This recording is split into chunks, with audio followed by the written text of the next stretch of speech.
Bonjour et bienvenue dans cette émission exceptionnelle, la deuxième édition du Money Time d'Or. Sur ce plateau, nous allons rendre hommage à ces sportifs qui repoussent les limites, qui nous inspirent et qui, à travers leur passion, nous rassemblent tous.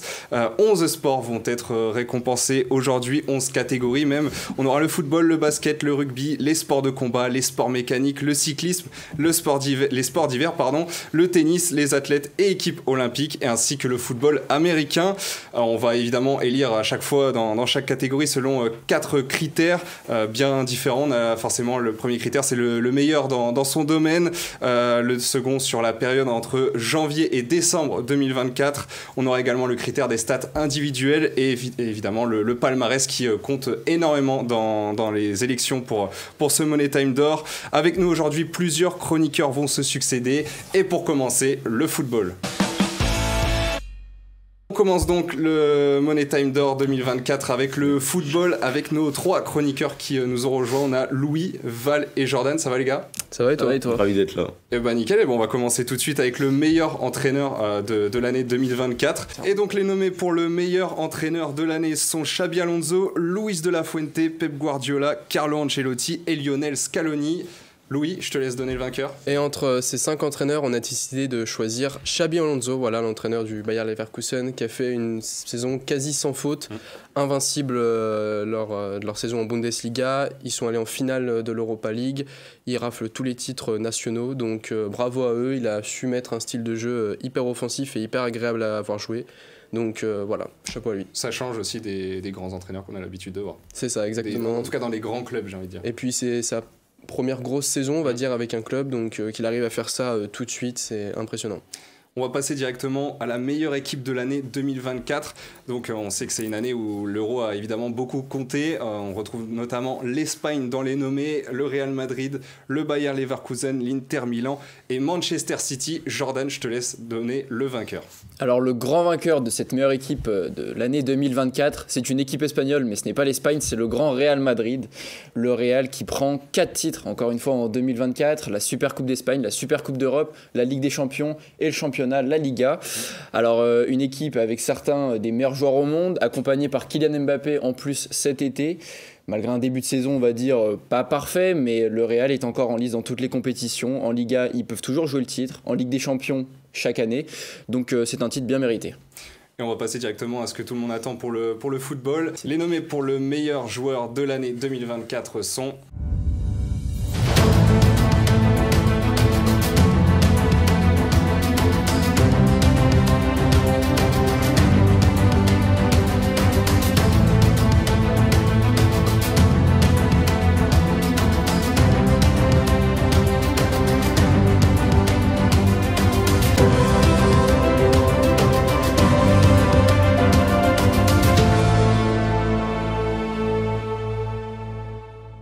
Et donc Valentin, qui est nommé meilleur joueur de l'année 2024 ? Eh bien le lauréat du meilleur joueur de l'année 2024 n'est autre que Rodri, le numéro 6 de Manchester City qui a tout raflé cet été et surtout cette année, notamment la Première Ligue et l'Euro où il a été juste essentiel et sensationnel à chaque fois dans l'équipe dans laquelle il a joué. Ouais.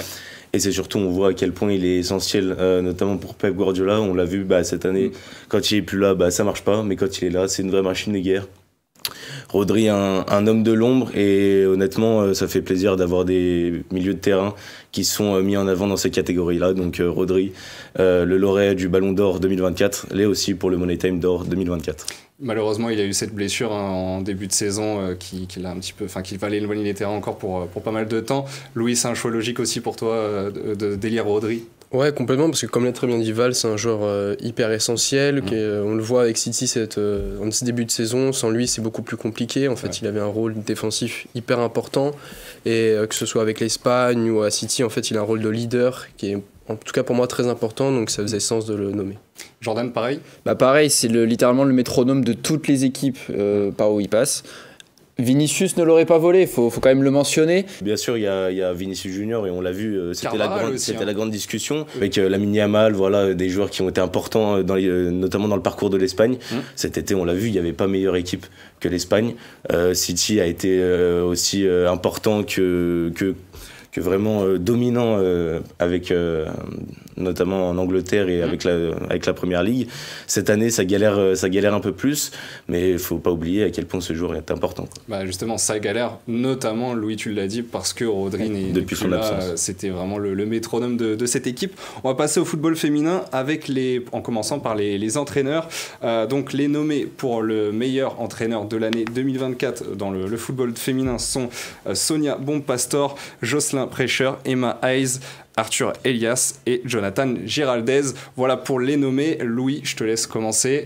Qui est élu entraîneur de l'année ? Eh bien, l'entraîneur de l'année au football féminin, c'est Emma Hayes, voilà, l'entraîneur de Chelsea et des États-Unis. Voilà, j'ai envie de dire un peu une année sans faute. Voilà. Elle aurait juste manqué peut-être une finale en Coupe d'Europe, et encore, elle s'arrête qu'en demi-finale. Mais avec Chelsea, elle gagne le championnat national. Avec les États-Unis, les JO, et ça compte énormément.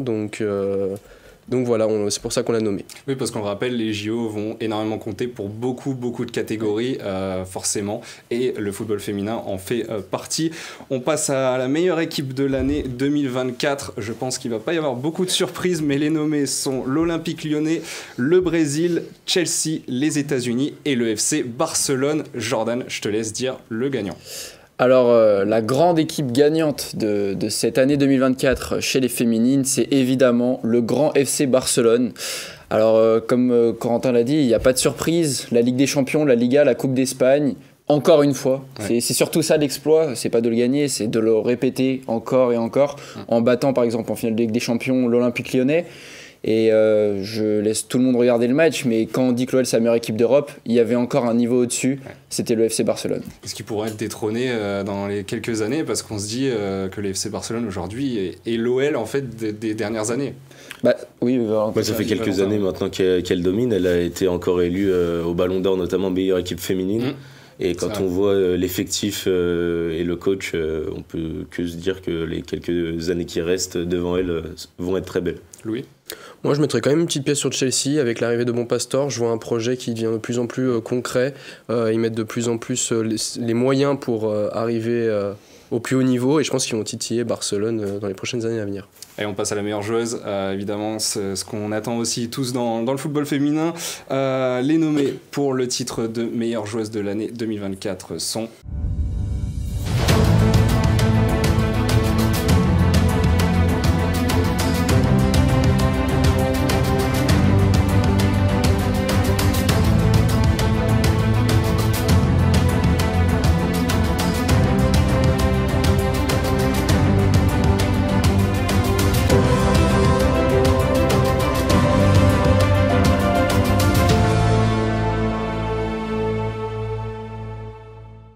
Et donc Valentin, tu vas nous dire qui est la grande gagnante de cette année 2024. Eh bien, le lauréat du Money Time d'Or 2024 n'est d'autre que Aitana Bonmati, la milieu relayeuse du FC Barcelone. Honnêtement, quand on a la meilleure équipe du monde et qu'en plus on a la meilleure joueuse du monde, c'est compliqué de faire autrement. Ballon d'Or 2024 pour la deuxième année consécutive. Que dire, 12 buts et 14 passes D pour une milieu relayeuse sur l'année 2024, c'est juste plus que important. Et honnêtement, elle est tellement importante dans ce système de jeu et l'effectif autour d'elle tourne tellement bien que c'est compliqué de choisir quelqu'un d'autre. Et Pep Guardiola l'a comparé à des Xavi et Iniesta. Voilà. C'est dire aussi, Louis, que c'est une très très grande joueuse quand même. C'est ça, elle a réussi à s'imposer dans un milieu où il y a quand même Putellas qui était double ballon d'or avant elle, et maintenant c'est elle qui est devenue la star, donc ça montre son niveau et son application au FC Barcelone. Vous voulez rajouter un mot sur Aitana Bonmati ? C'est toujours impressionnant de voir à quel point elle bonifie l'effectif autour d'elle. Elle est très impressionnante, et en fait quand on voit jouer le FC Barcelone, on parlait de Putellas, mais en fait on voit de plus en plus Bonmati. Et en fait, c'est super important de voir à quel point le football féminin espagnol s'est nettement développé depuis ces quelques années. Et grâce notamment à ces joueuses. Et je pense que ces joueuses en sont le fer de lance le plus important. Eh bien, merci à vous trois pour avoir donné les gagnants et les gagnantes du football et du Money Time d'Or, donc dans la catégorie football. On va passer tout de suite au basket. Et donc on passe au basketball avec deux nouveaux chroniqueurs, Axel et Émile. On est parti, on va commencer directement avec le meilleur entraîneur de l'année 2024. Les nommés pour le meilleur entraîneur de l'année 2024 en basketball sont Joe Mazzulla, Ataman, Denio, Méziane et Isalo. Émile, je te laisse commencer par nous donner le meilleur entraîneur. Alors, le vainqueur du Money Time d'Or Basket meilleur coach est Joe Mazzulla. Alors, avec Boston, il a fait une saison formidable. Ils ont roulé sur les playoffs. 4-1 contre les Mavericks, ouais. Et donc ils sont tombés sur une équipe de Dallas qui est quand même qui a réussi à battre OKC, les Clippers au premier tour, OKC au deuxième tour et Minnesota en finale de conférence. Ouais. Et donc non, c'était une grosse saison. Et surtout, l'impressionnante domination était en saison régulière l'année dernière et encore cette année, même s'ils sont que deuxième derrière Cleveland. C'est toujours une équipe qui a, selon moi, le meilleur 5 majeur. Qui a peut-être pas le meilleur joueur de la ligue, on va le voir, mais qui a des joueurs parmi les meilleurs à tous les postes en NBA et qui à domicile est une forteresse, la meilleure de NBA, ça il n'y a pas de débat, qui sait défendre, qui sait attaquer. Et c'est surtout rare de voir un coach aussi jeune faire de tels travaux au sein d'une équipe. Il est assez jeune, Axel, quand même. Ouais, 36 ans, c'est ça, il me semble. Ouais, il a déjà remporté des playoffs. Il était adjoint aussi des Celtics de 2019 à 2022, donc il connaît très bien cette équipe. Et non, franchement, c'est pas une surprise de le voir là, parce que ce qu'il a fait avec les Celtics, c'est exceptionnel. Allez, on passe à la meilleure équipe de l'année 2024, avec les nommés donc Boston, les Celtics, la Team USA, l'équipe de France de basket. On rappelle que les JO comptent énormément. OKC et puis le Panathinaikos. Axel, je te laisse nous donner la meilleure équipe de l'année. Et la meilleure équipe de l'année 2023-2024, c'est les Boston Celtics, comme vous l'aurez compris, donc avec le coach Joe Mazzulla. Exceptionnelle année, tout simplement. Ils ont tout raflé, comme vous l'avez très bien dit. Je pense qu'on a déjà bien amorcé le sujet, mais équipe exceptionnelle, forteresse à domicile. Ils ont explosé les playoffs. En finale, il y avait clairement pas de match, ils se sont fait rouler dessus les Dallas, même s'ils ont réussi à prendre une game. Voilà, cette personne-là, Tatum, a fait des playoffs exceptionnels, mais s'est fait voler le titre de MVP des finales par Jaylen Brown, qui a fait aussi des finales exceptionnelles. Donc non, franchement, c'est pas vraiment volé en soi, c'est les deux. C'est pas volé, mais c'était un peu lui le star de l'équipe. Quand on regarde la saison des Celtics, c'est vrai que Tatum a été clairement au-dessus de Jaylen Brown, mais en playoff, Jaylen Brown a réussi à hausser son niveau de jeu. Et je pense que c'est ça qui a permis, par rapport aux années précédentes, où il réussissait pas à hausser son niveau de jeu. Et là, je pense que Mazzulla a réussi à mettre un coup de boost aux joueurs, quoi. Et écoutez, ça fait une belle transition avec les meilleurs joueurs de l'année 2024. On va en parler directement. Et les nommés pour le Money Time d'Or 2024 du meilleur joueur de basketball sont...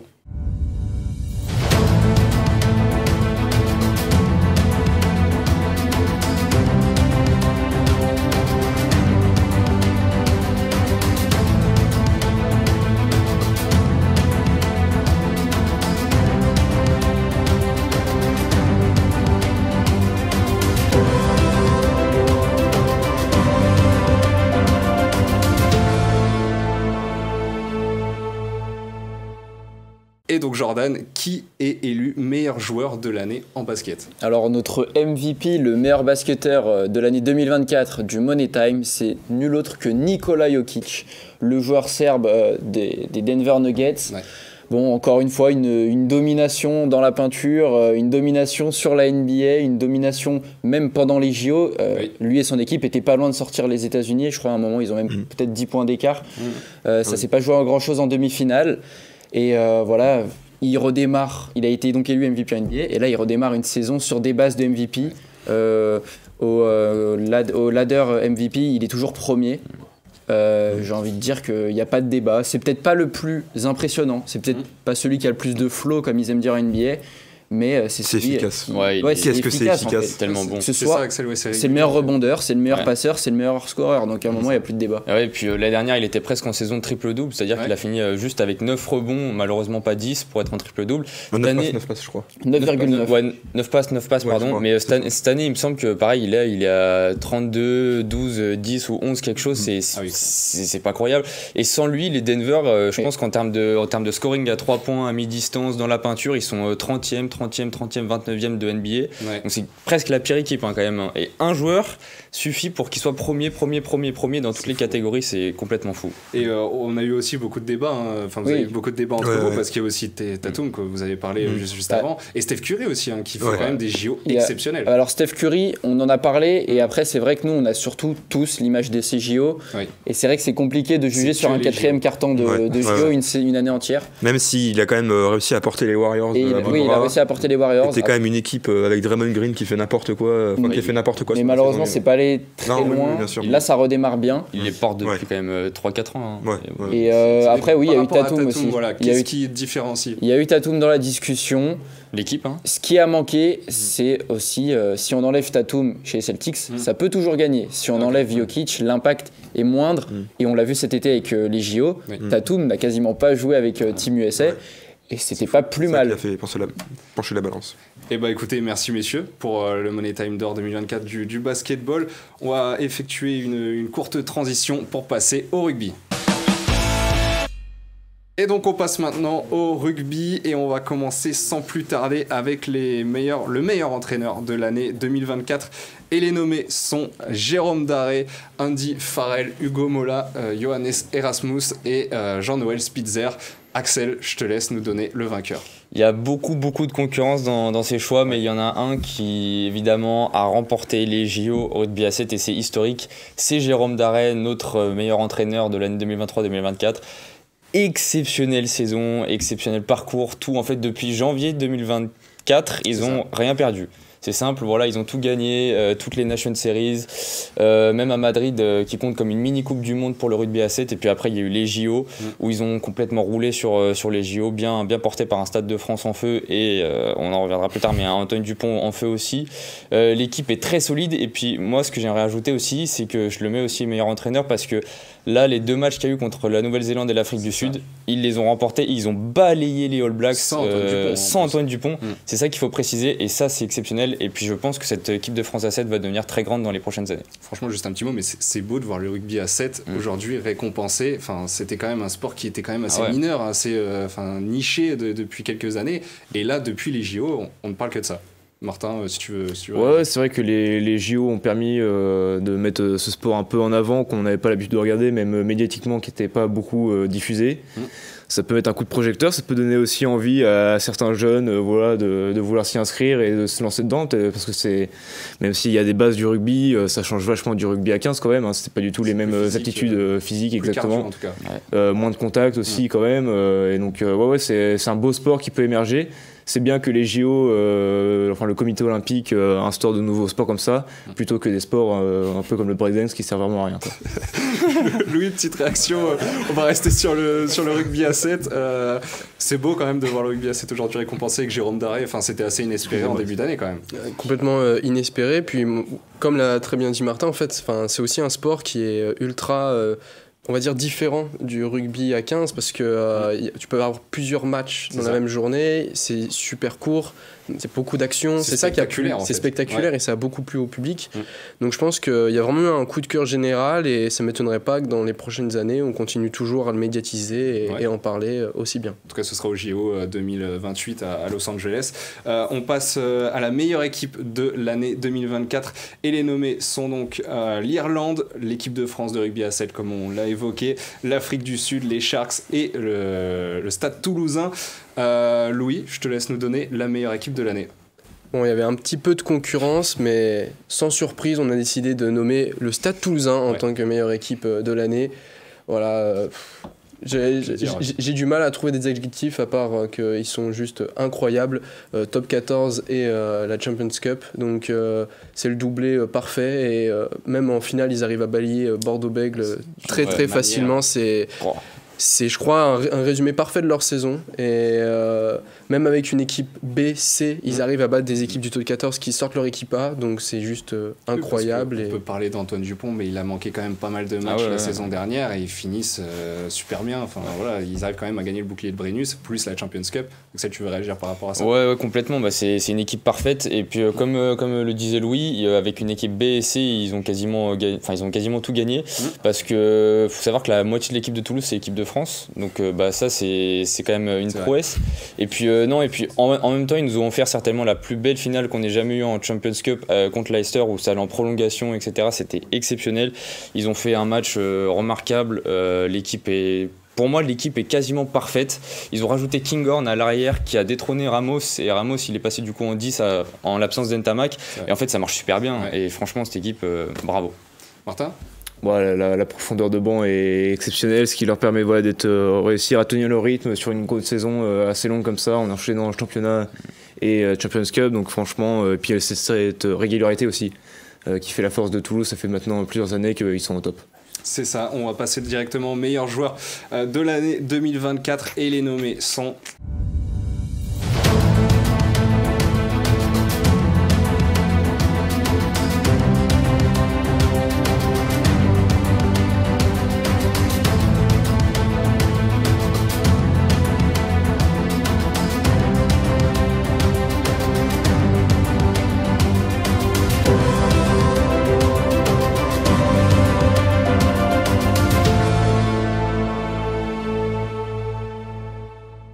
Martin, voilà, je te laisse nous donner, j'ai envie de dire, peut-être sans surprise, le meilleur joueur de l'année 2024. Sans surprise, il n'a pas été élu meilleur joueur du monde de rugby cette année parce que voilà, il a participé aussi en tournoi A7, donc ça rentrait pas en compte dans les critères du jury, mais voilà, on a quand même décidé de mettre Antoine Dupont, qui est toujours au top. Voilà, c'est une saison historique pour lui. Et ce qui est fou aussi, c'est de voir, on l'a disait tout à l'heure avec le rugby A7, cette capacité à s'adapter dans toutes circonstances, dans n'importe quelle situation où il est. Il a réussi à être au top à 15, à 7, il a porté cette équipe de France, il a monté sa grinta, sa force, sa vélocité, et ce qui fait voilà, toutes les qualités du rugbyman moderne et du meilleur rugbyman cette année. Et puis surtout, il est meilleur joueur du monde à 7 aussi. Ça, oui, c'est dingue. Le mec a commencé à jouer à 7 en janvier, il a tout remporté, pas perdu un match, et il est meilleur joueur du monde, et en plus les JO. C'est exceptionnel. Louis? Mais moi, ce qui me plaît surtout avec Dupont, c'est que c'est une personnalité publique, mais hyper forte. Ah ouais. Ça a été longtemps national, mais là, c'est devenu international du coup avec ces JO. Et il est super engagé dans les causes, les inégalités au niveau. Je le vois par exemple faire la lutte contre l'homophobie déjà. C'est ça, merci beaucoup. Et, donc juste pour ça, en fait, faut le remercier et le prendre comme exemple et remercier de l'avoir en équipe de France. C'est ça, et renommée internationale, ça va même jusqu'aux États-Unis. J'ai envie de dire, comme Martin dit qu'il est complet, il sait même faire du foot américain. Oui, je vais revenir là-dessus, je dis c'est presque insolent. S'il commence à s'y mettre et qu'il performe là-dedans, c'est très insolent, il faut qu'il arrête un petit peu quand même. Donc, franchement, là pour le coup, c'est vraiment le meilleur joueur de l'année. Ah ouais, c'est. Il n'y a pas de débat, Axel. Non, pas de débat. Et puis en plus de ça, on l'a vu. Alors ça peut lui porter peut-être des fois à des moments, mais on l'a vu que le rugby à 7 lui apportait quand même énormément de cardio. À 15, en fait, on le voit, il pouvait tenir. Il le tenait déjà avant, mais il pouvait tenir des matchs à 80 minutes facilement. C'est ça. Même si parfois il était un petit peu trop solitaire, il voulait y aller un petit peu tout seul, mais on l'a vu, il tient des matchs, il continue à faire des courses à 80 minutes, à tenir des sprints, c'est fabuleux. C'est juste une folie. Merci messieurs pour le merci rugby. On passe directement au sport de combat. Allez, on passe maintenant au sport de combat. 3 nouveaux chroniqueurs nous ont rejoints. Jordan qui était déjà là au début, Joris et Elliot qui sont là, nos 3 chroniqueurs que vous connaissez évidemment pour les sports de combat. On va sans plus tarder commencer avec la boxe, avec les nommés. Et les nommés pour le meilleur boxeur de l'année 2024 sont...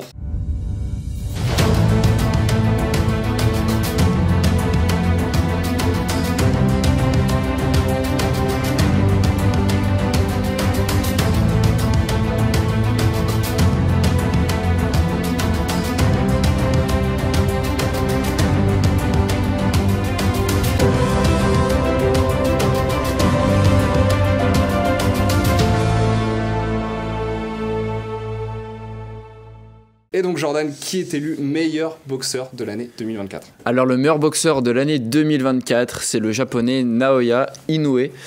Alors à 31 ans, il est invaincu. Un record de 28-0, il a toutes les ceintures.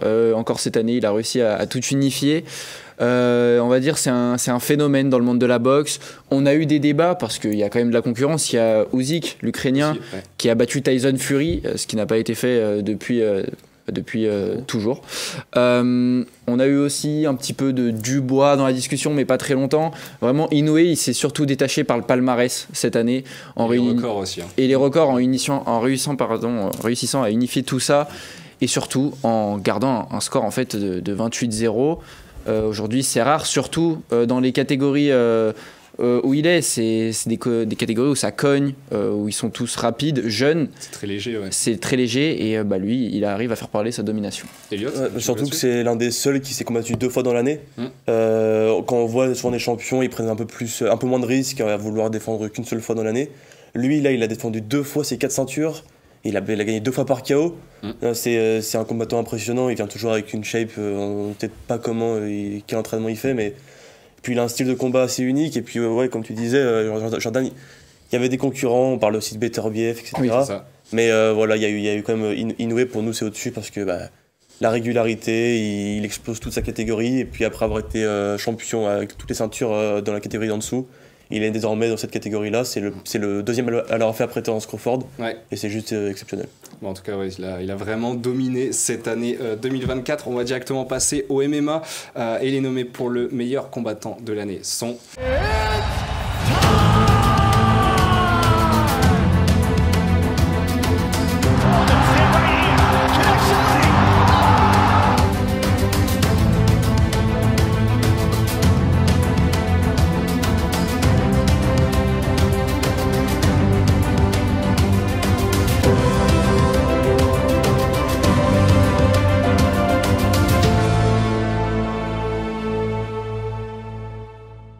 Et donc, Joris, qui est le meilleur combattant de MMA de cette année ?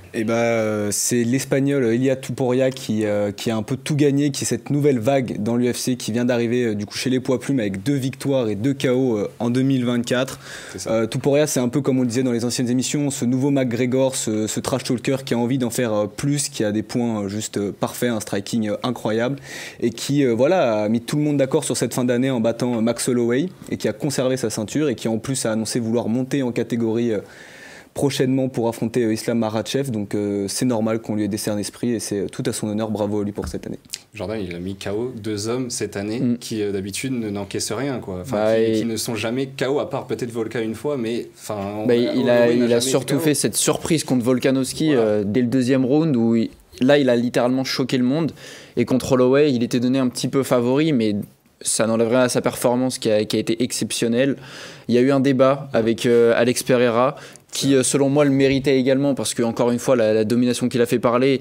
Aujourd'hui, si on parle des classements all-time, il rentre parmi les plus grands, il est dans les discussions, mais cette nouvelle vague, comme le disait Joris avec Topuria, elle doit être aussi récompensée. C'est ça, Elliot, en fait, oui, c'est vraiment la révélation de l'année, Topuria. On a envie de dire que par rapport à Pereira, c'est plus pour ça qu'on le récompense. Et depuis qu'il arrive à l'UFC, il y a quand même ce truc, on le voyait chez lui, il pouvait mettre KO n'importe qui ou même soumettre n'importe qui. Donc quand il est arrivé face à Volkanovski, on s'est dit, là c'est enfin son vrai test, qu'est-ce qu'il va faire ? Il a mis KO en 2 rounds. Et au final, contre Holloway, on s'attendait à un combat plus serré parce que on connaît Holloway, on connaît sa mâchoire. Et au final, encore en moins de temps, il a mis KO aussi Holloway. C'est un combat. Je suis pas spécialement fan de ce combattant, mais on peut que reconnaître la grandeur qu'il a à cet âge-là, à 27 ans. C'est impressionnant.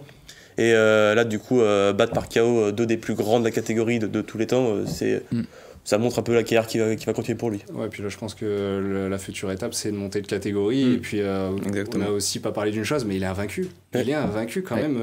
Après tous ces combats et des gros combats, des grosses guerres, il reste invaincu. Il est invaincu et il en veut toujours plus. Il se repose pas sur ses lauriers ou sur sa ceinture en essayant de stagner. Non, il veut aller chercher Islam Makhachev au-dessus. C'est fou. Qui lui est un petit peu plus réticent.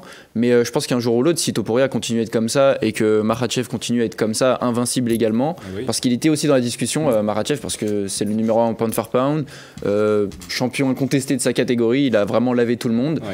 Ce serait un des plus gros combats de la décennie si dans quelques mois les deux s'affrontent. Oui, puis surtout puis Makhachev, il est surtout réticent parce qu'il en a marre de faire des défenses de titre contre des mecs de catégorie en dessous.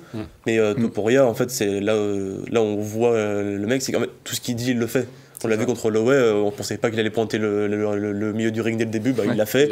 Donc en fait, il est KO Volkanovski aussi. Puis il a annoncé qu'il voulait arrêter sa carrière à 30 ans. Donc en fait, je pense qu'il est prêt à tout pour terminer au plus haut niveau possible. Ouais, et peut-être qu'il le fera d'ici peut-être l'année prochaine, l'année 2025, on ne sait jamais. Dernière chose sur Topuria, c'est devenu une icône. Au-delà du MMA, c'est devenu une icône en Espagne. Après sa ceinture, il rentre au Santiago Bernabéu pour célébrer ça avec les Espagnols. Et puis il a aussi la double nationalité géorgienne. Et même là-bas, c'est devenu un monument. C'est ça, et puis on le disait dans une émission, mais il est au même rang aujourd'hui que des Alonso en Espagne. Enfin, il rentre dans une certaine catégorie. Merci messieurs pour les sports de combat. On passe sans plus tarder au sport mécanique. Et donc c'est parti pour les sports mécaniques. Deux nouveaux chroniqueurs nous ont rejoints, Alban et Joris. Salut à vous deux. Salut. Ça va ? Ça va nickel. Joris, on va sans plus tarder commencer avec le rallye et la meilleure écurie de l'année 2024. Les nommés sont donc Hyundai, Toyota, M-Sport Ford et Toksport WRT ainsi que DG Sport Competition. Donc voilà, on a du WRC et du WRC2. Joris, je te laisse nous donner le constructeur de l'année. Et les vainqueurs, c'est bien sûr Toyota qui a encore été champion cette année. Ils ont été menés à peu près toute la saison par Hyundai et ça s'est un peu joué sur le dernier Grand Prix où ils avaient encore 15 points de retard du coup sur Hyundai. Et en fait, il y a eu la sortie de piste de Haute Tanak sur ce dernier Grand Prix qui a permis de faire la différence en fait pour Toyota. Ils sont sur leur 4e titre d'affilée avec un podium de Evans et Ogier qui sont donc montés sur les marches du podium à domicile pour Toyota. Et donc voilà, c'est une super stratégie qu'ils ont fait sur le dernier rallye pour avoir cette victoire et c'est tout à leur honneur. Ouais, très beau parcours, très belle saison en tout cas de Toyota. On va passer directement aux meilleurs pilotes de l'année et les nommés sont...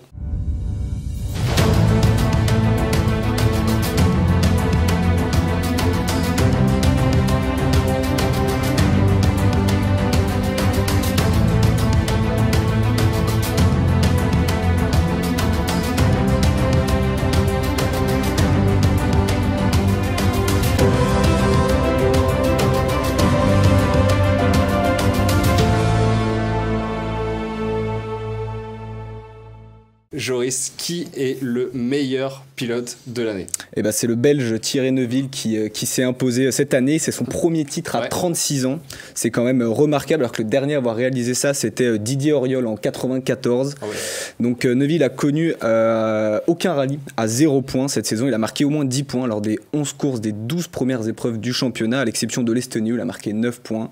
Et ce qu'il y a surtout d'exceptionnel, c'est qu'il a été leader du premier à la dernière course, donc ça n'est pas arrivé depuis Sébastien Ogier en 2016, donc il a quand même fait une saison assez complète et c'est pour ça qu'il mérite de remporter ce prix.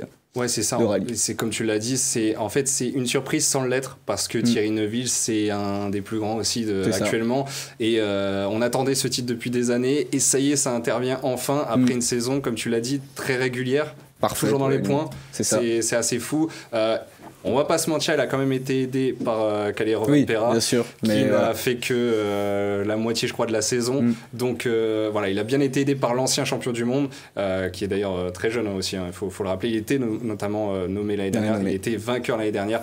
Mais voilà, Rovanperä, c'est la star de cette catégorie, du WRC. Il a préféré se reposer cette saison, en tout cas faire moins de spécial. Ça a payé, c'était la chance pour Thierry Neuville. Et comme tu l'as dit, il est aujourd'hui nommé vainqueur. On passe maintenant au MotoGP avec, dans un premier temps, la meilleure écurie de l'année. Et les nommés sont donc Ducati, Pramac Racing, Gresini Racing, Aprilia Racing et VR46 Racing Team.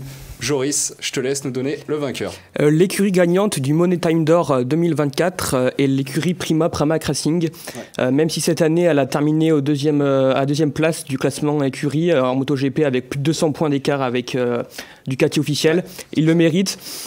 C'est tout de même une écurie satellite cette année avec leur pilote, du coup, Jorge Martin, dont je vais parler tout à l'heure. Ils ont établi un nouveau record, c'est de gagner un titre de champion du monde en MotoGP avec une écurie satellite. Pour rappel, une écurie satellite, elle a moins d'avantages qu'une écurie officielle qui a plus de pièces d'usine. Et je tiens donc à souligner le travail de Gino Borsoy, qui est le manager sportif de l'écurie, qui a réussi à combler ce déficit et qui a franchement réalisé un travail de main de maître tout au long de la saison. Franchement, c'est extraordinaire de voir une écurie satellite à ce niveau-là. On l'a aussi en F1, des écuries satellites, on en a plein aussi. Là, de la voir aujourd'hui nommée, être récompensée, c'est quand même assez fou, Joris. Je crois bien que la dernière fois, c'était Valentino Rossi, excusez-moi, dans les années 2000-2001, si je ne me trompe pas, ou 2004.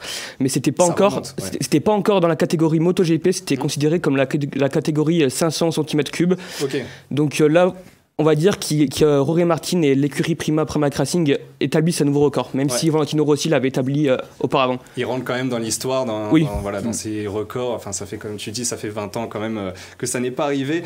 Joris, tu vas nous donner aussi le meilleur pilote, mais avant ça, les nommés sont...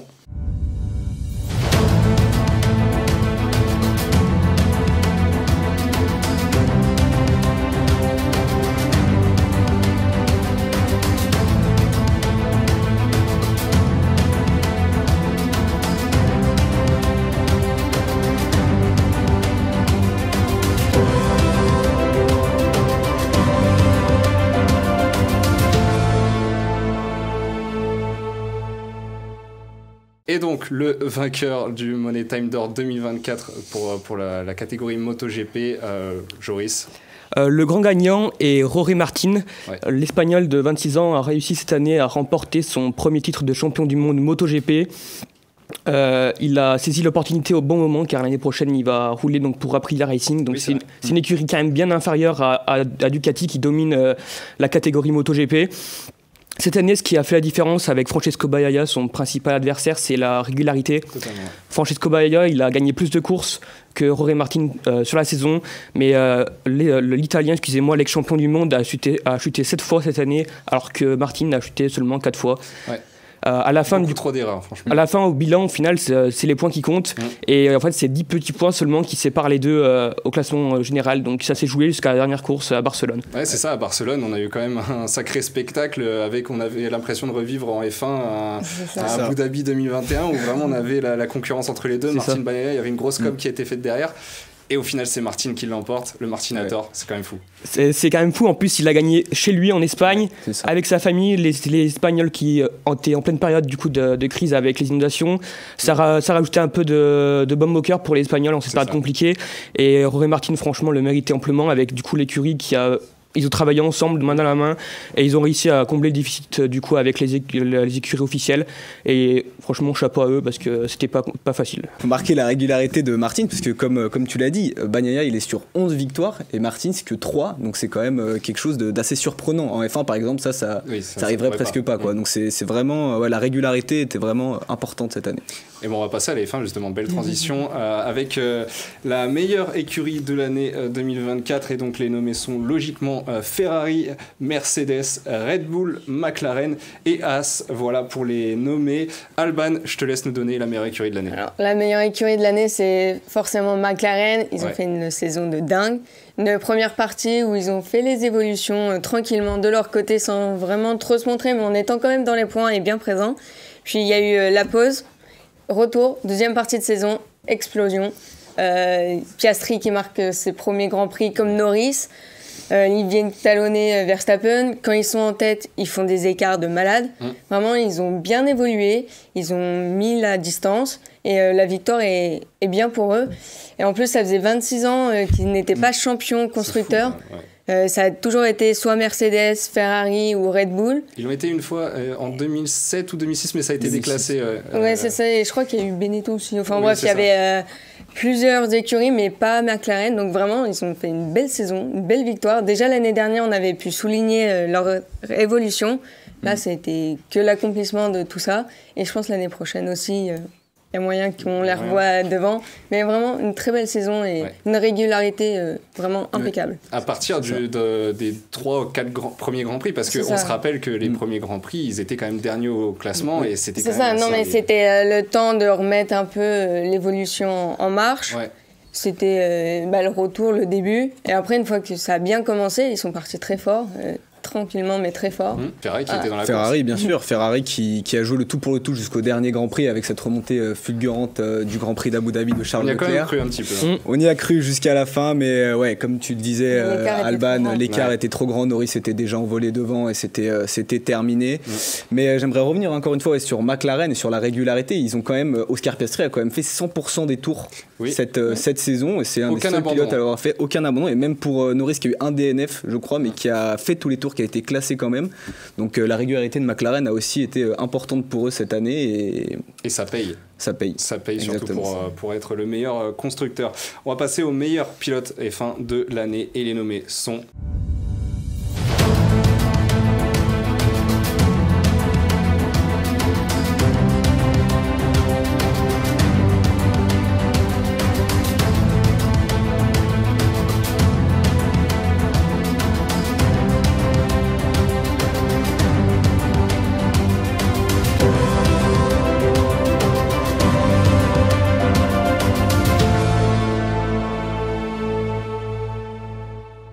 Donc Alban, est-ce qu'il y a vraiment une surprise? Bon, il y a eu quand même pas mal de débats, mais tu vas nous donner le vainqueur. Le vainqueur, c'est Max Verstappen, parce qu'il a fait une saison quand même très remarquable, il s'est bien battu, il a eu moins de facilité que l'année dernière où il dominait complètement. Là, il y a Norris, il y a les Ferrari, que ce soit Charles ou Carlos, il y a eu tout le temps du combat. Même Mercedes est venue l'embêter. Mais vraiment, il a su maintenir sa saison, même si déjà au sein de l'écurie, il y a eu quelques conflits. Avec Christian Horner en début de saison, ensuite l'annonce de départ d'Adrian Newey. Et puis Pérez, son second pilote, qui n'était pas à la hauteur. Vraiment, il n'était pas trop aidé, mais il a su maintenir sa saison. Il s'énervait pas. Il a fait quand même quelques dépassements un peu limites, mais il surtout le dernier Grand Prix, on va dire. C'est ça, mais il a quand même fait des courses de malade. Le Brésil, une course de dingue. Vraiment, il mérite de gagner le Money Time d'Or. Il a fait une saison parfaite. Enfin, c'est ça. Il y a eu quand même des débats avec, par exemple, Lando Norris ou quoi, mais il s'est quand même tellement battu pour l'avoir, ce 4e titre. Ça a été tellement difficile, tellement de problèmes, comme tu l'as dit, qu'au final, c'est un vainqueur logique, c'est ça. C'est ça, mais tous méritent, là, tous les nommés mériteraient d'être Money Time d'Or, mais vraiment, Max, il a le truc qui a fait qu'il a gagné. Et que les autres l'ont pas encore, mais c'est vrai qu'on n'en parle pas assez, mais cette saison de F1, si on prend quand même du recul, ça a été une très très belle saison pour la Formule 1. Très longue. Très longue, mais oui, c'est vrai que ça a été long, on se souvient pas de tout, mais quand tu vois au final le palmarès de cette saison, le nombre de vainqueurs, les combats qu'il y a pu avoir, c'est quand même une très belle saison qu'il y a eu pour la Formule 1 et j'ai hâte de voir 2025 là, je pense sera plus compétitif. 7 vainqueurs différents sur toute la saison, ce qui est pratiquement un record. Merci à vous trois de nous avoir donné ces vainqueurs pour les sports mécaniques. On va immédiatement passer avec le vélo, le cyclisme. Et donc place au vélo maintenant avec 3 nouveaux chroniqueurs. On a Martin qui était là au début également, Mathieu et Timothée. Salut Corentin. Eh bien messieurs, on va directement commencer avec le cyclisme féminin et les nommés pour l'équipe féminine de l'année sont donc SD Works, Visma Lease Bike, Lidl Trek, Ceratizit, WNT et FDJ Suez. Timothée, je te laisse nous donner le vainqueur. L'équipe qu'on a décidé de faire gagner, c'est SD Works. Évidemment, beaucoup de victoires cette année, et quand on a la meilleure coureuse du monde, ça aide aussi un petit peu. Mathieu, un petit mot là-dessus? Lotto Kopecky, Demi Vollering, Lorena Vibes, c'est les 3 qui ont le plus gagné chez les femmes cette année, sont toutes dans la même équipe. Plus pour l'an prochain parce qu'ils vont perdre Demi Vollering qui va chez FDJ Suez, et aussi Marine Reusser qui s'en va, qui n'a pas pu faire une saison complète cette année mais qui va chez Movistar. Donc pour l'année prochaine ça va être un petit peu moins fort, mais ça reste quand même la meilleure équipe du monde avec le plus de budget. Donc c'est 64 victoires cette année, un collectif énorme. Certes elles n'ont pas gagné le Tour, mais ils ont quand même eu la Vuelta. Donc, deuxième du Tour quand même. Deuxième du Tour. C'est pas rien. C'est pas rien, mais on va en parler un petit peu après. C'est les filles. Exactement, là tu me fais une belle transition avec donc la meilleure cycliste féminine de l'année, et donc les nommés pour ce titre sont...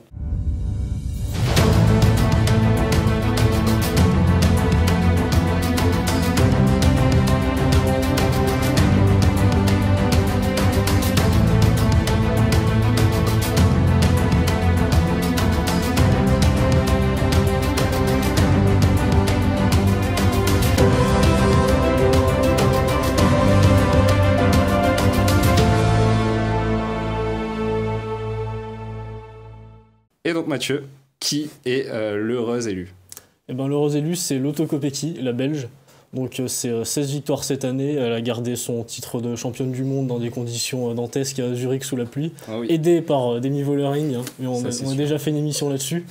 Elle a remporté Paris-Roubaix, elle a même remporté le Tour de Romandie en battant Vollering justement, pas en montagne, mais elle l'a battu au classement général. Le Tour de Grande-Bretagne, le Tour des Pays-Bas, une saison complète, médaille de bronze aux Jeux Olympiques à Paris. Peut-être une déception au niveau de la piste à Paris. 4e de l'Omnium, elle n'a pas eu la médaille, même le titre qu'elle voulait. Donc, mais à part ça, c'est une saison énorme de Lotto Kopecky.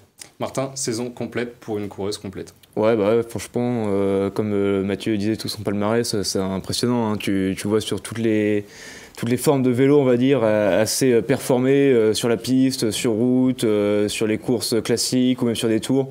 Où je trouve qu'elle a pas mal progressé aussi de ce niveau-là, où elle est capable d'accompagner les meilleurs en montagne, ce qui lui permet de gagner ses tours. Donc franchement, une belle progression de sa part. Et puis je pense qu'elle peut encore, sans le mauvais jeu de mots, rouler sur la concurrence encore quelques temps. Tu mettais un petit mot là-dessus? Je pense que tout a été dit, mais non, très belle saison de la Belge et je pense qu'elle sera vraiment attendue aussi comme peut-être la grande favorite encore l'année prochaine. Exactement, et on va passer maintenant aux hommes avec les nommés pour la catégorie de la meilleure équipe masculine de l'année. Et donc on a en nommé UAE, Soudal Quick-Step, Decathlon AG2R, la mondiale, Lidl Trek et enfin Alpecin de Koenig. Timothée, on revient vers toi. Et qui est la meilleure équipe de l'année? Quelle est la meilleure équipe? On a décidé de nommer en meilleure équipe de l'année Decathlon AG2R la mondiale. Ça peut être un peu une surprise comme ça, il y a évidemment un peu de chauvinisme, mais on n'avait pas envie de rentrer dans le choix facile du AE qui évidemment a roulé sur la concurrence, mais bien sûr c'est pas le même budget. Et il faut aussi souligner la belle saison de Decathlon AG2R la mondiale avec beaucoup de victoires aussi, notamment en première partie de saison, et un Ben O'Connor qui a montré son plus beau visage cette année. Oui, c'est ça, Mathieu. En fait, Decathlon, c'est aussi quand même un choix logique parce que le nombre de victoires est incroyable pour une équipe qui, l'année dernière, pêchait un petit peu. C'est 30 victoires cette saison, c'était 9 l'an dernier seulement, voilà. Et pas des courses de grand calibre. Cette année, on a pu voir O'Connor finir deuxième de la Volta avec une étape. Ouais.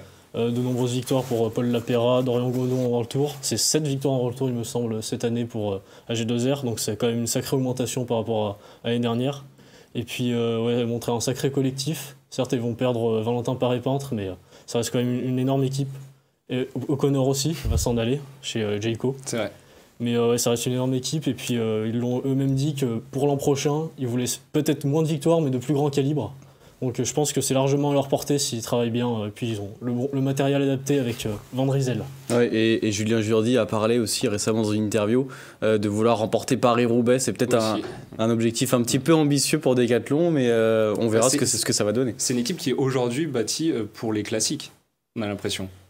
Avec la perte d'O'Connor par exemple. Oui, voilà, t'auras plus ce leader capable de te faire gagner un tour. Déjà que O'Connor, même si c'est un très grand coureur, il faisait pas partie forcément des discussions pour la victoire finale. Ouais. Donc là, c'est vrai que va peut-être falloir se réajuster et revoir un peu les ambitions sur se rapatrier justement sur des classiques. Ouais. Même si on a quand même vu Ben O'Connor cette année sur la Volta. Oui, bien sûr. Une belle performance aussi. On va parler peut-être de Ben O'Connor parce que peut-être qu'il est dans les nommés pour le meilleur cycliste de l'année. Et justement, les meilleurs cyclistes de l'année sont...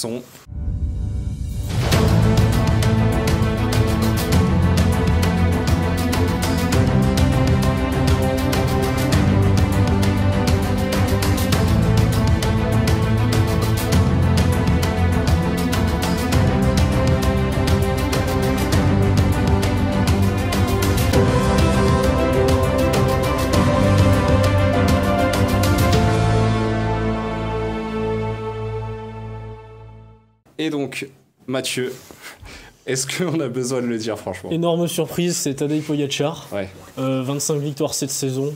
Le Giro avec 6 étapes, le Tour avec 6 étapes, champion du monde avec un raid de 200 km presque totalement en solitaire. Le Strade Bianche, Liège-Bastogne-Liège, il est monstrueux partout. Il n'y a rien à ajouter de plus. Certes, peut-être qu'il a été aidé par la chute de Vingegaard au Pays Basque, qui a fait qu'il n'était pas à son niveau habituel sur le Tour, mais on verra l'an prochain, il devrait faire, je pense, Tour Vuelta, sans le Giro. Mais l'année prochaine, ça va être aussi une énorme saison. Il n'y a rien à ajouter, de toute façon. Il a roulé sur la concurrence, comme disait Martin. Martin avait peut-être justement un truc à ajouter sur Pogačar, parce que Mathieu a dit pas mal de choses. Il a quand même été 2 ans, il n'a pas gagné Milan-San Remo, il n'a pas gagné la Vuelta, franchement. Il n'a pas gagné la Vuelta parce qu'il n'était pas. Mais justement, il aurait dû y aller, il n'a pas gagné les JO, c'est un peu une saison demi-teinte. Non, franchement, c'est fort ce qu'a fait Pogačar, franchement. Voilà, un peu comme Lopetegui chez les femmes, cette capacité à être performant sur plusieurs terrains, c'est vraiment impressionnant. Et puis, même si le collectif est grandiose autour de lui, il a quand même ce truc en plus que les autres n'ont pas pour faire la différence et aller chercher les victoires en solitaire. Après, Timothée, on peut peut-être parler rapidement des autres, mais on avait aussi Evenepoel dedans qui a fait une saison exceptionnelle, mais il est tombé dans une période où il y a Pogačar et Vingegaard. Enfin voilà, ça va être dur quand même pour lui pour les prochaines années. On a aussi Van Der Poel, O'Connor dont on a parlé tout à l'heure, et Tim Merlier. Voilà, on avait quand même des cadors à côté. Oui, c'est vrai. À côté de lui, on a l'impression que c'est mineur ce qu'ils ont fait, c'est rien en fait. Oui, c'est vrai, mais quand tu regardes la saison de Remco Evenepoel, il y a 2 médailles d'or au JO. Franchement, sa saison est magnifique. Un premier Tour de France, déjà un podium. pour lui. Donc non, franchement, très belle saison aussi d'Evenepoel qui pour moi rentrait un petit peu dans le débat, même si cette année... C'était vraiment entre les deux, quoi. Oui, c'est ça. Bah, en fait, Vingegaard est directement écarté parce que sa saison, on peut dire qu'elle est manquée. En tout cas, on ne l'attendait pas à ce niveau-là. On l'attendait bien au-dessus. Mais Evenepoel, quand même, c'est une très belle progression cette année et je pense qu'on peut le placer surtout en montagne en plus. Surtout en montagne, sur le Tour de France, il a été impressionnant. Il a su capable à certains moments d'accompagner très très longtemps les deux extraterrestres au-dessus de lui. Donc franchement, c'est intéressant si il arrive à maintenir ce niveau sur les classiques et en plus à performer sur les grands tours. Ça peut être intéressant, notamment pour l'année prochaine. Mathieu, moi je pense que Evenepoel, il a peut-être une fenêtre l'année prochaine sur le Giro. S'il n'y a pas Pogacar qui y va, peut-être Vingegaard, on verra, on ne sait pas encore. Mais oui, il a peut-être une fenêtre pour le remporter enfin après 2 tentatives non fructueuses avec 2 abandons. Mais une sacrée saison aussi de Evenepoel. Il a dominé les JO, Tour d'Algarve. Enfin, c'est que des grandes courses à son palmarès. Et pourtant, il peut pas être coureur de l'année. C'est ça qui est fou. Il y a un extraterrestre au-dessus et puis voilà. Donc même pour les prochaines années, par exemple, Mathieu, là tu te dis, est-ce qu'il arrivera à être un jour meilleur coureur de l'année ? S'il gagne de nombreuses classiques dans une saison, peut-être. Et un grand tour en plus, il en est capable. Mais peut-être une saison en demi-teinte de Pogacar une année, mais on ne sait pas quand ça va arriver, si ça va arriver. Si ça arrive, s'il est absent la moitié d'une saison à cause d'une blessure, par exemple, on n'est pas à l'abri d'une blessure. Ouais. Ce sera vraiment, il faut prendre l'opportunité, en tout cas pour Evenepoel à la régulière, ça risque d'être compliqué, effectivement. Merci, messieurs, pour le cyclisme. On passe maintenant au sport d'hiver.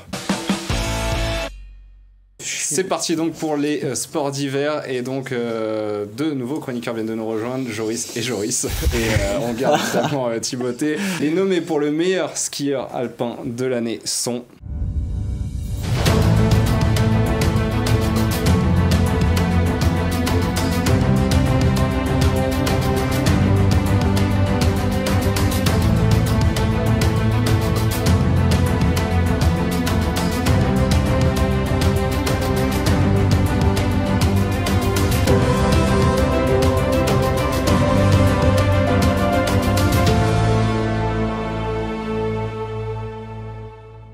Timothée, qui est l'heureux élu ? Alors l'heureux élu, encore un peu de chauvinisme, on en manquait un petit peu. Cyprien Sarrazin, on a décidé de le récompenser parce que c'est quand même la révélation de cette année en ski alpin avec 4 victoires, dont 2 sur la prestigieuse course de Kitzbühel. Donc voilà, très belle saison, même si Cyprien Sarrazin représente pas non plus un espoir pour le ski français à 30 ans. Mais bon, il a quand même passé un cap cette année. Il arrive pour cette saison 2024-2025 avec un nouveau statut. Et voilà, on voulait le récompenser pour ses belles performances. Joris, c'est vrai qu'il a passé aussi un cap médiatique. On a beaucoup parlé de lui l'hiver dernier. Oui, on a beaucoup parlé de lui et puis il n'a pas su subir cette pression médiatique, j'ai envie de dire. Il recommence fort cette année en Super G avec une 2e place aux États-Unis. Bon, il est actuellement 10e au classement et il y a une petite parenthèse que j'aimerais faire aussi sur Clément Noël. Il faut surveiller cette saison, qui est 2e au classement et qui a déjà une victoire sur le premier slalom de la saison. Donc voilà, on termine sur un bon skieur français la saison dernière. On recommence sur un nouveau et un jeune cette fois-ci. Donc Timothée, pourquoi pas Marco Odermatt ? Justement, c'est ce que je voulais ajouter. Marco Odermatt, il était attendu, donc c'est sûr qu'il réalise une très belle saison, gros globe de cristal. C'est sans doute le meilleur skieur de l'année, mais on l'attendait à ce niveau-là, donc c'est pas vraiment une surprise et c'est pour ça qu'on a décidé de choisir Sarrazin à sa place. Ok, on passe directement au biathlon avec les nommés pour le meilleur biathlète de l'année.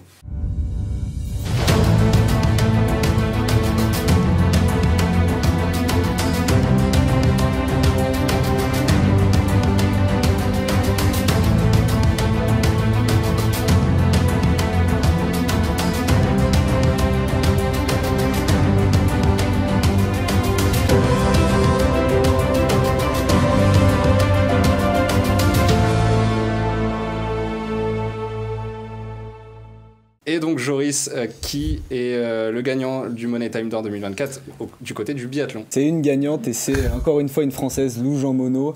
On va partir un peu sur la même chose, j'ai envie de dire, pour Johannes Beu. C'est un peu même principe que pour Odermatt sur le ski, mais voilà, c'est important de récompenser nos skieurs français, surtout quand il faut une bonne saison. Et Lou Jean Monod a terminé 2e la saison dernière avec une très belle saison. Elle a fait 18 podiums et 9 victoires. Il y a 2 ans, c'était un peu la nouvelle, la jeune de cette équipe de France. Et avec les différents problèmes qu'il y a pu avoir en interne avec Julia Simon, etc., elle a su se faire sa place, elle a su se démarquer des autres.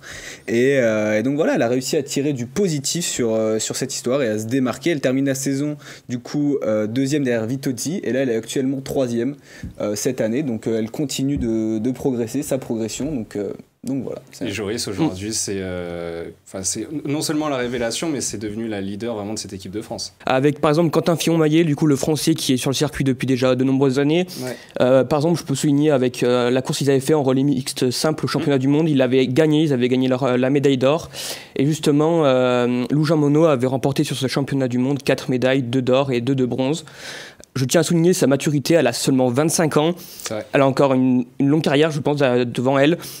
Et j'ai une stat quand même assez effrayante qui peut faire peur à ses adversaires, c'est que l'année précédente, du coup, à l'année 2023-2024, elle a réussi 92% de ses tirs, donc c'est quand même... Ouais, effectivement. Ouais. C'est costaud, Timothée. Oui, c'est sûr, et elle remporte aussi le petit globe de Mastart, donc il faut le noter également à son palmarès. Et comme tu l'as dit, Joris, les 2 médailles aussi d'or à Nové Mesto au championnat du monde. Donc ouais, très belle saison, et cette année, je pense qu'elle a vraiment un coup à jouer, surtout que la tenante du titre, Vitozzi, est absente jusqu'en janvier à cause d'une grosse blessure. Donc elle a vraiment un coup à jouer, elle pourrait embêter, je pense que ça va jouer avec Elvira Öberg, la Suédoise, pour la victoire finale. Joris, même question que tout à l'heure. Pourquoi pas Johannes Beu par exemple? C'est ce que j'ai dit au début, c'est comme un peu comme Odermatt, c'est-à-dire qu'on sait qu'il est là, il a encore fait une grosse saison, il est là, on l'attend chaque année. Gros globe même aussi. Voilà, gros globe comme chaque année. Et puis voilà, je pense que c'est important aussi de mettre en avant des jeunes. Bon, Sarrazin c'était pas un jeune, mais Lou Jean Monod en avant quand il faut, et quand ils font une bonne saison et des bonnes perfs, il faut le mettre en avant. Donc voilà. Eh bien merci messieurs pour les sports d'hiver. On passe immédiatement à la petite balle jaune, le tennis. Et donc c'est parti pour le tennis avec dans un premier temps, on va élire le meilleur tennisman de l'année. Mais avant ça, on va regarder les nommés pour le titre du Money Time d'Or 2024.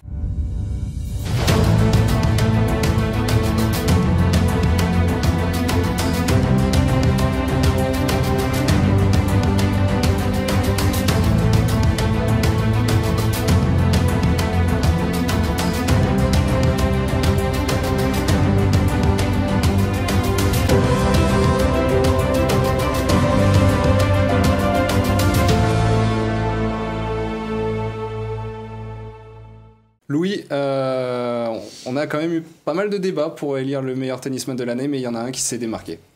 Il y en a un qui s'est démarqué parce qu'il a fait une saison incroyable, c'est Yannick Sinner, malgré ses petites controverses, on va dire.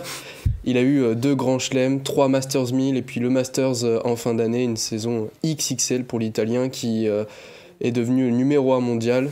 C'est vraiment installé sur cette place et on a l'impression qu'il est parti et que les autres vont avoir du mal à le rattraper, comme Alcaraz par exemple, qui a pris beaucoup de retard, on va dire, dans cette course. Oui, c'est ça, Timothée. On se disait avant que Alcaraz allait tout rafler et au final, il tombe dans la même génération qu'Yannick Sinner et Yannick Sinner prend le dessus.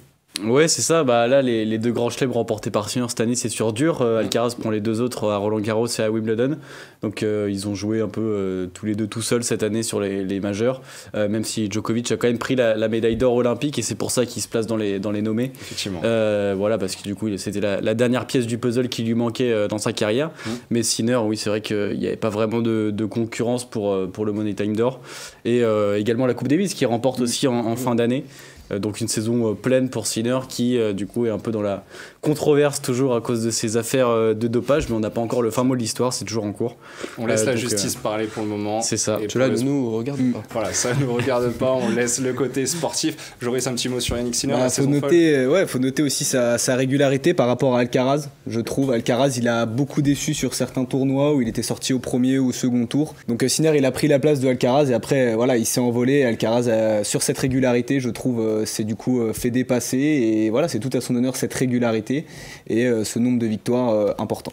On avait aussi, messieurs, dans les nommés, on peut peut-être en parler rapidement parce que c'est un Français, mais Hugo Humbert. Quelle saison Oui, c'est sûr, c'est une grande progression aussi, on voulait la souligner. Hugo Humbert qui a confirmé, s'est affirmé sur le devant de la scène cette année, avec sa finale notamment à Bercy, pour la dernière à Bercy en fin de saison. Belle saison aussi d'Hugo Humbert, et on l'attendra également pour l'année prochaine. Il visera le top 10, il le dit, il l'assume. Donc on verra si c'est un objectif qu'il peut atteindre. Et de manière générale, la saison des Français aussi, avec Arthur Fils, Giovanni Mpecci, qui ont tous les deux bien monté au classement. Donc une belle saison pour le tennis français masculin. Féminin, c'est autre chose. Belle saison, effectivement, Louis, pour Hugo Humbert. Complètement, il gagne Marseille, Dubaï si je dis pas de bêtises, puis surtout il fait son meilleur résultat en Grand Chelem avec ce 8e à Wim.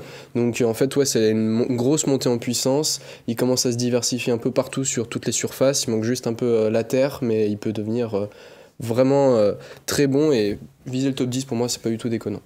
On va passer maintenant à la meilleure joueuse de tennis de cette année, et donc on va commencer évidemment avec les nommés.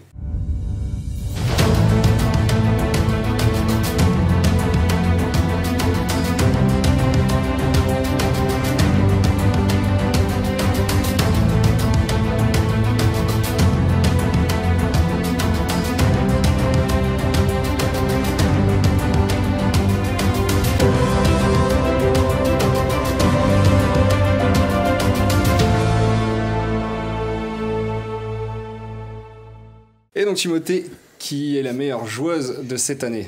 Alors le choix de la facilité aurait été de le donner à Aryna Sabalenka, qui termine numéro 1 mondial avec 2 titres en Grand Chelem. Mais on a décidé de récompenser une autre italienne, Yasmine Paolini, 28 ans, qui a cette année atteint 2 finales en Grand Chelem.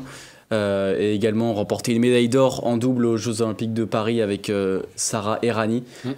Très belle progression, on souligne sa progression vraiment, elle était 30e mondiale en janvier, elle termine 4e au classement WTA. Donc très belle progression, et c'est aussi un profil de joueuse qu'on n'a pas l'habitude de voir. Elle fait 1m63 alors que ses adversaires comme Aryna Sabalenka sont tout autour d'1m80, parfois 1m85. Donc c'est un profil atypique.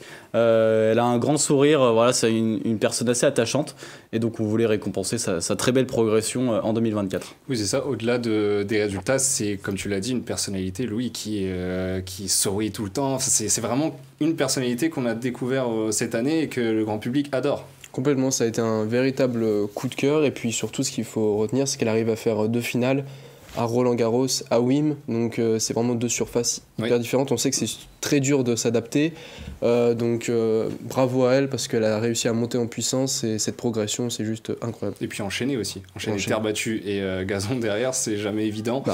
On pensait à l'époque avec Borg qui pouvait faire ça, Alcaraz a réussi à le faire, mais qu'elle le fasse aussi du côté féminin, c'est fort. Et pour couronner le tout, elle a aussi remporté la Billie Jean King Cup, le nom est un peu compliqué à dire, mais en gros c'est la Coupe Davis des femmes, en fin d'année également, donc pour faire le doublé Coupe Davis et BJK Cup pour l'Italie. Donc ça montre une nouvelle fois la suprématie du tennis italien cette année, et c'est une saison pleine pour Yasmine Paolini. C'est vrai, deux Italiens dans les vainqueurs du Money Time d'Or 2024 en tennis. Merci messieurs pour la petite balle jaune. On va passer maintenant aux meilleurs athlètes olympiques. Et donc Martin nous a rejoint pour parler des meilleurs athlètes, donc masculins et féminins olympiques de cette année, évidemment. JO 2024 oblige. Et donc on va commencer, Martin, avec le meilleur athlète de l'année 2024. Tu vas nous donner le nom. Peut-être avec la surprise générale, mais j'ai choisi Arnaud Duplantis, le perchiste suédois, l'extraterrestre, on va dire. L'homme qui saute le plus haut de l'univers, de la Terre, de l'histoire. Ça a joué avec Léon Marchand, mais voilà, Léon Marchand, c'est sa première vraie année, on va dire, même si elle a été spectaculaire. Duplantis, ça fait des années qu'il est au top, ça fait des années qu'il domine son sport, qui met en lumière et en avant la perche. Il a cette capacité et cette technique qui lui permet de passer les étapes et les centimètres les uns après les autres. On est déjà à 6,25 m.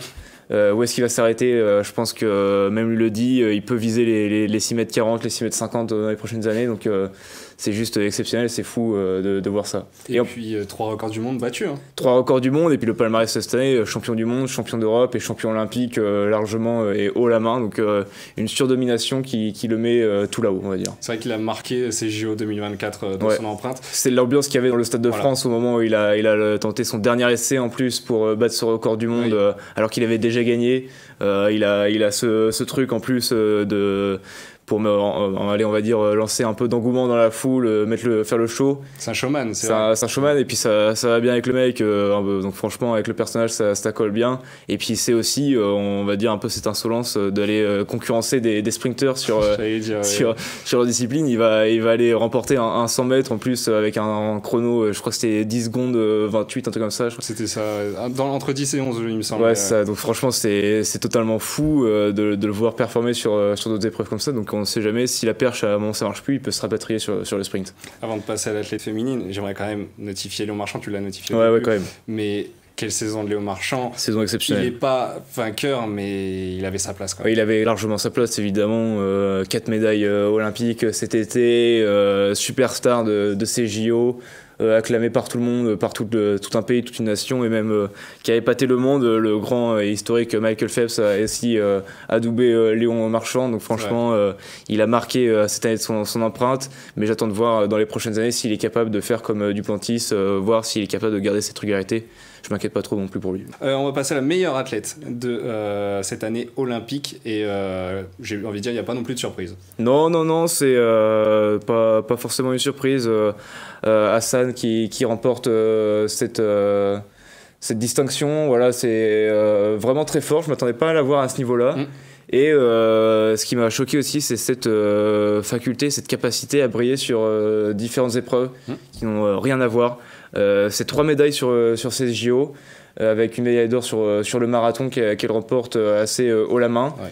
Et en plus de ça, elle va faire 2 autres podiums avec une médaille d'argent et une médaille de bronze sur piste. Donc cette capacité à briller sur des disciplines qui n'ont rien à voir, à niveau foncier, et la technique de course, c'est vraiment une force qu'elle a montré cet été, avec cette facilité à briller sur différentes disciplines. Et puis j'ai envie de dire, comme un symbole, la fin se termine avec une remise des médailles. Pendant la cérémonie de clôture pour elle, voilà, c'était les 2 derniers médaillés, les 2 marathoniens, et voilà, c'est comme un symbole. En fait, elle est récompensée devant toute la foule. L'apogée un peu de sa carrière, elle qui revient à un très très bon niveau, en plus de ces JO qui étaient déjà assez largement réussis avec de belles médailles. Merci Martin. Merci pour cette catégorie, et on va passer maintenant à la meilleure équipe olympique de l'année 2024. Et donc Elliot m'a rejoint sur le plateau pour parler de la meilleure équipe olympique de ces JO 2024, j'ai envie de dire. Tu vas nous donner le vainqueur. Bon, ça va peut-être être une surprise pour tout le monde, parce que c'est peut-être pas l'équipe qui a marqué le plus de monde aux JO. Quand même. Mais j'ai choisi de donner ce prix à l'équipe de France de volley masculine. C'est la première équipe depuis 88 à faire un back-to-back, à gagner 2 fois de suite les Jeux Olympiques. Ouais. Et après tout ce qui s'est passé depuis 2021, c'était quand même...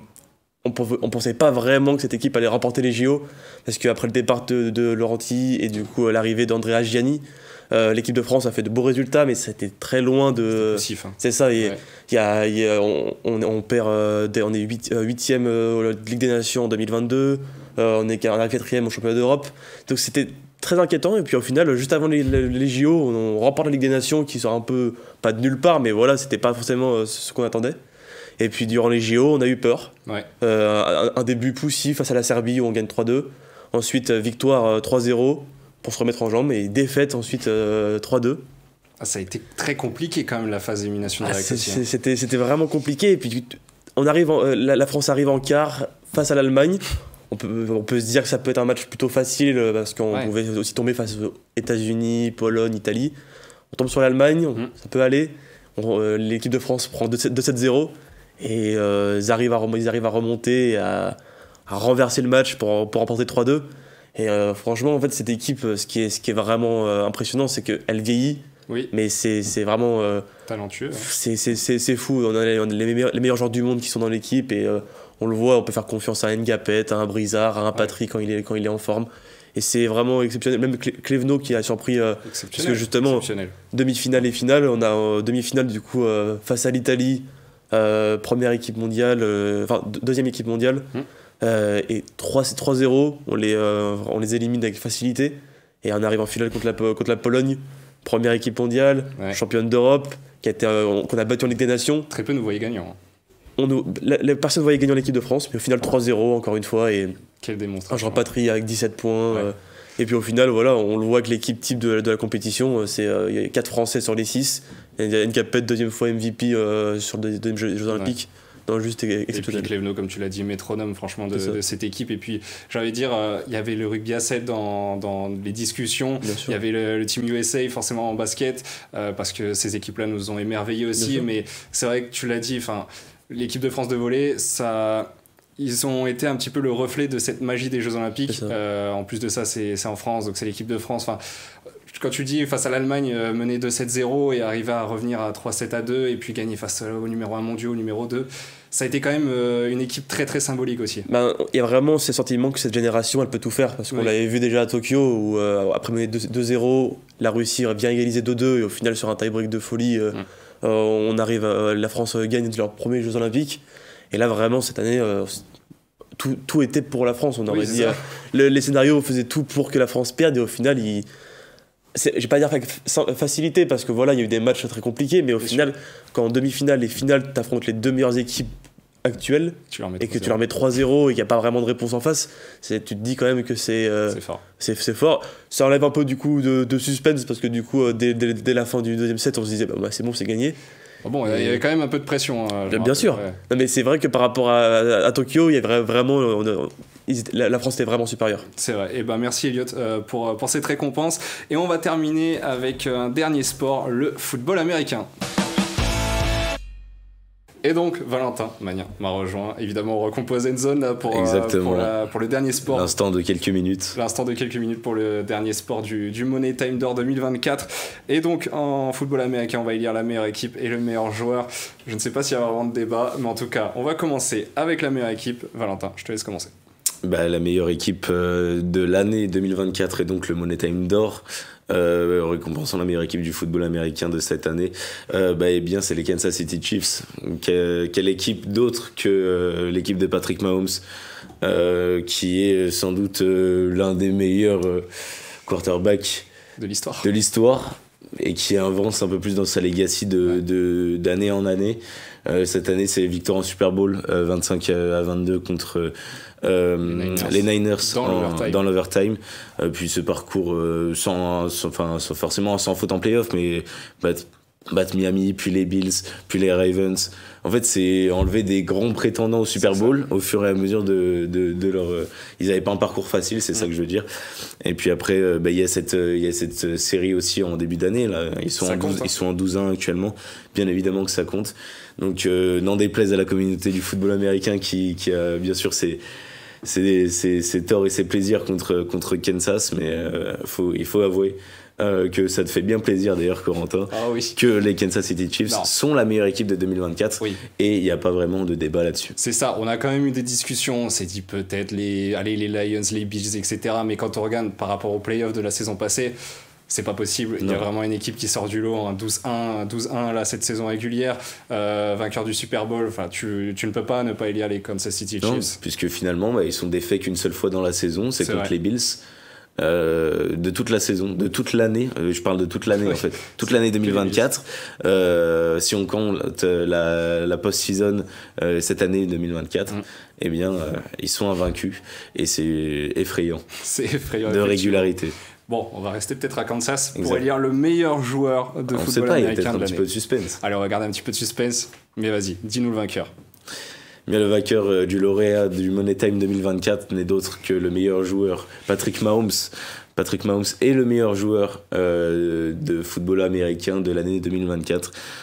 N'en déplaise à ses détracteurs, c'est lui qui est vraiment le leader offensif de la meilleure équipe du monde. Donc forcément, ça laisse peu de place au doute. Quelle régularité, quelle post-season, MVP du Super Bowl. Début de saison un peu moyenne quand même. MVP du Super Bowl 2024. Bien sûr. C'est sûr, il n'est pas flamboyant depuis ce début de saison. Il revient quand même un peu mieux, il est plus impressionnant dans ses stats personnelles. Il est clutch, mais les stats ne sont pas à la hauteur. Exactement, mais là ça hausse un petit peu, et puis surtout, c'est en hausse un petit peu, mais c'est surtout qu'il est clutch, il est importantissime pour cette équipe. Cette équipe ne serait pas à ce même bilan sans lui, ça, c'est hors de question. Il n'est pas aidé non plus par les blessures que rencontre Kansas en ce début de saison. Tout le monde veut faire tomber Kansas et tout le monde veut faire tomber Mahomes. C'est donc le lauréat du Money Time d'Or 2024 dans la catégorie football américain. Pas se mentir, il y a quand même eu des débats avec du Lamar Jackson. Du Lamar Jackson, bien sûr, qui est MVP en titre, qui est pressenti pour être dans le top 3 MVP et même MVP, clairement. Et encore ce que n'est pas Patrick Mahomes, n'est pas vraiment dans cette discussion-là. Mais c'est parce que en termes de stats individuels, Lamar Jackson ou alors Josh Allen vont surnager dans les catégories, là où collectivement le bilan pêche, et surtout que la post-season de cette année, ils n'ont pas été au même niveau que Patrick Mahomes et les Kansas City Chiefs. Exactement. Retrouvez-nous sur Endzone tous les lundis à 18h pour le football américain. Merci Valentin pour ce dernier sport, le football américain. C'est la fin de cette 10e édition du Money Time d'Or. Merci à tous les journalistes du Money Time de s'être beaucoup investis pour délivrer ces récompenses. Voilà, cette émission s'achève et je dois vous annoncer que c'était la dernière du Money Time. Dans 2 mois, nous quitterons l'ISCPA Lyon, notre école de journalisme avec son si beau studio télé qui nous a été prêté depuis 2022 maintenant. C'est pourquoi nous avons pris la décision de conclure ces 2 années et demie en cette fin d'année 2024, parce que 2025 sera différent pour beaucoup d'entre nous. À vous qui nous avez suivis depuis le début, certains depuis Débris Foot, depuis Débris Sport même, depuis 2 ans. Un grand merci à vous pour votre fidélité, pour vos retours, pour vos critiques parfois, mais ça on les prend à chaque fois de manière positive, et surtout un grand merci pour votre présence. Un immense merci à Victoire Dubus qui a assuré la régie depuis 2 ans maintenant, depuis le tout début. Elle est présente pour assurer la régie de nos émissions. Un grand remerciement aussi à Patrick Girard, notre directeur de l'ISCPA Lyon, qui nous a accordé toute sa confiance depuis le tout début et tout du long jusqu'à la fin. Et puis un merci évidemment à nos chroniqueurs, à nos journalistes qui ont alterné à chaque émission pour pouvoir vous permettre de vous offrir ces débats. Le Money Time, c'est terminé. Place désormais à Endzone avec mon acolyte Valentin Magnien. Voilà, ce média ne s'arrête pas complètement. On va garder sous la forme du football américain avec Endzone, un épisode par semaine tous les lundis, et ce jusqu'au Super Bowl. Mais voilà, c'est terminé pour tous les autres sports. Voilà, je vous souhaite une bonne continuation. Prenez soin de vous et à très vite.